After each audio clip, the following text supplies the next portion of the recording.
Hi friends, good afternoon. இன்றைக்கி வந்து பார்த்தீங்கன்னா புளியோதரை வந்து ப்ரிப்பேர் பண்ண போகிறேன்னா, இது வந்து சிம்பிளாக நம்ம வீட்டில் இருக்கிறத வச்சு தான் நான் ப்ரிப்பேர் பண்ண போகிறேன் ஃப்ரெண்ட்ஸ். பார்த்துக்கோங்க. இன்றைக்கி கடாயில் வந்து இன்றைக்கி நம்ம வீட்டில் என்ன இருக்கும், எது இருக்கோ அதை வச்சு தான் நான் ப்ரிப்பேர் பண்ண போகிறேன். கடாயில் வந்து பார்த்தீங்கன்னா ஆயில் போட்டு அதுக்கப்புறம் கடுகு போட்டு கடுகு வந்து நல்லா பொரியட்டும் ஃப்ரெண்ட்ஸ். அப்புறம் வரமிளகா ரெடி பண்ணி வச்சுக்கணும் நம்ம. வரமிளகா, அப்புறம் பூண்டு ஒரு 10 பல் பூண்டு, அப்புறம் கடலைப்பருப்பு, மெயின் கடலைப்பருப்பு, அப்புறம் வேர்க்கடலை கூட சேர்த்துக்கலாம் நீங்கள். ஒரு சில பேருக்கு வந்து இந்த வேர்க்கடலை பிடிக்கும், ஒரு சில பேருக்கு வந்து வேர்க்கடலை பிடிக்காது, ஒரு சில பேருக்கு வந்து கடலைப்பருப்பு பிடிக்கும், ஒரு சில பேருக்கு வந்து கடலைப்பருப்பு பிடிக்காது. ஸோ நீங்கள் உங்களோட விருப்பம் போட்டு இந்த மெத்தடில் செஞ்சீங்கன்னா செம்மையாக இருக்கும். அப்புறம் வந்து வரமிளகா போட்டுக்கலாம், அப்புறம் கடுகு வெந்தயம் போட்டிருக்கேன் ஃப்ரெண்ட்ஸ். அதுக்கப்புறம் வரமிளகா சேர்த்துக்கலாம், ஒரு 4-5 வரமிளகா போட்டுக்கலாம். அதுக்கப்புறம் பூண்டு ஒரு 10 பல் பூண்டு 1 பை 1 அப்படியே ஆட் பண்ணிட்டு வந்துடலாம் ஃப்ரெண்ட்ஸ். செம்மையாக இருக்கும். இது டேஸ்ட்டும் வேறு லெவலில் இருக்கும். நமக்கு புளியோதரை பிடிக்காதவங்க யாரும் இருக்க முடியாது. நம்ம சிம்பிளாக செஞ்சாலும் செம்மையாக இருக்கும். இதுக்கு வந்து சைட் டிஷ் வந்து பார்த்திங்கன்னா உருளைக்கிழங்கு பொரியல், அது ரொம்ப செம்மையாக இருக்கும், பார்த்துக்கோங்க. அப்புறம் வந்து பூண்டு போட்டு அதுக்கப்புறம் கடலைப்பருப்பு கொஞ்சமாக சேர்த்துருக்கேன் நான். எங்கள் வீட்டில் பார்த்தீங்கன்னா ஒரு 3 பேருக்கு அந்த அளவுக்கு தான் நான் ப்ரிப்பேர் பண்ணியிருக்கேன். உங்களுக்கு இதே கொஞ்சம் எக்ஸ்ட்ரா குவான்டிட்டி வேணும்னா எக்ஸ்ட்ராவே கொஞ்சம் நீங்கள் புளி கொஞ்சம் ஆட் பண்ணிக்கலாம். எக்ஸ்ட்ரா வரமிளகா இதெல்லாம் கொஞ்சம் எக்ஸ்ட்ரா சேர்த்துக்கலாம். 1/2 ஸ்பூன் வந்து மஞ்சப்பொடி போட்டிருக்கேன் ஃப்ரெண்ட்ஸ். என்ன பார்த்தீங்கன்னா கடுகு, அப்புறம் வந்து பார்த்தீங்கன்னா கருவேப்பிலை, அதுக்கப்புறம் வரமிளகா, அதுக்கப்புறம் கடலைப்பருப்பு.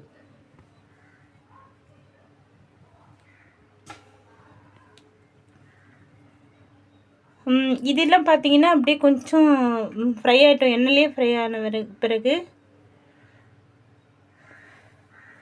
நாம் புளி கரைசலை வந்து சேர்த்துக்கலாம். புளி கரைசல் வந்து பார்த்திங்கன்னா 1 டைம் 2 டைம் அப்படிலாம் கரைக்கக்கூடாது.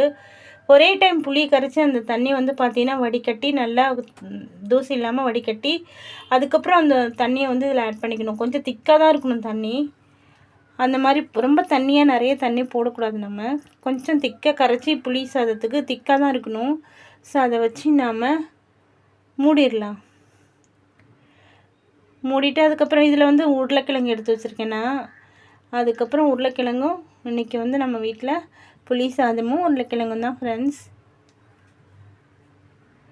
பார்த்திங்கன்னா கொஞ்சம் நேரம் கழித்து இந்த ஸ்டேஜுக்கு வந்துடும். இப்போ நம்ம ரைஸ் போட்டு நம்ம புளி சாதம் கிளறலாம்.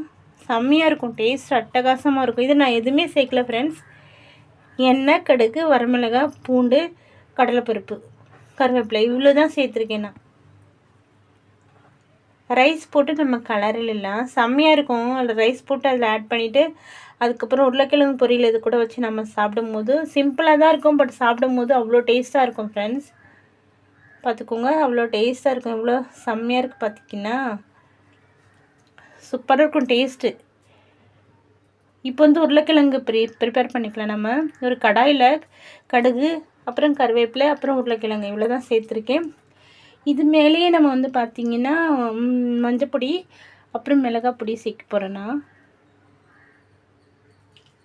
சால்ட் இது மேலேயே போட்டுக்கலாம். நம்ம சால்ட்டு போட்டு அதுக்கு மேலே மஞ்சப்பொடி, மிளகாய் பொடி.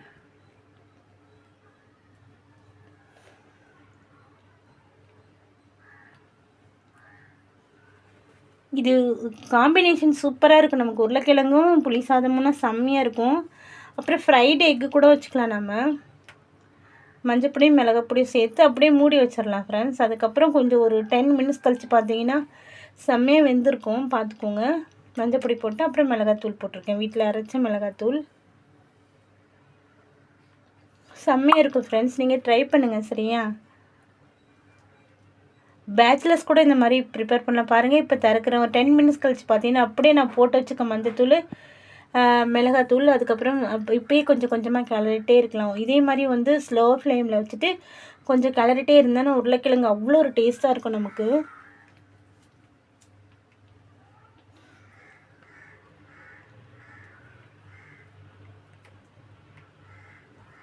இந்த உருளைக்கிழங்கு பார்த்தீங்கன்னா நம்ம ரைஸ்க்கு அதுக்கப்புறம் இதிலே கூட வந்து ரைஸ் போட்டு கிளறி சாப்பிடலாம், நல்லாயிருக்கும்.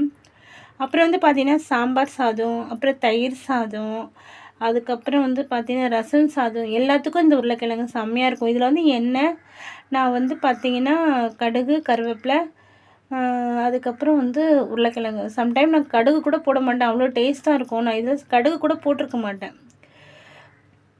சம்டைம் கடுகு கூட போடாமல் வெறும் உருளைக்கிழங்கு எண்ணெய் கருவேப்பிலை மிளகாத்தூள் மஞ்சத்தூள் உப்பு இது மட்டும்தான் சேர்ப்பேன். செம்மையாக இருக்கும், டேஸ்ட் அட்டகாசமாக இருக்கும். உங்களுக்கு ப்ரிப்பேர் பண்ணிவிட்டு இன்றைக்கி நம்ம புளியோதரையும் உருளைக்கிழங்கும் சாப்பிட போகிறோம். செம்மையாக இருக்கும். இது மார்னிங் செஞ்சுட்டு நைட் வரைக்கும் கூட இது டேஸ்ட் அப்படியே இருக்கும் குறையாமல்.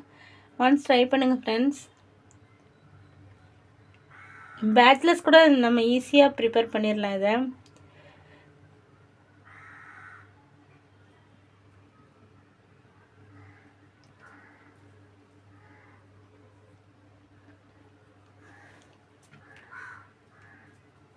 அவ்வளோதான் ஃப்ரெண்ட்ஸ், ரெடி ஆயிடுச்சு.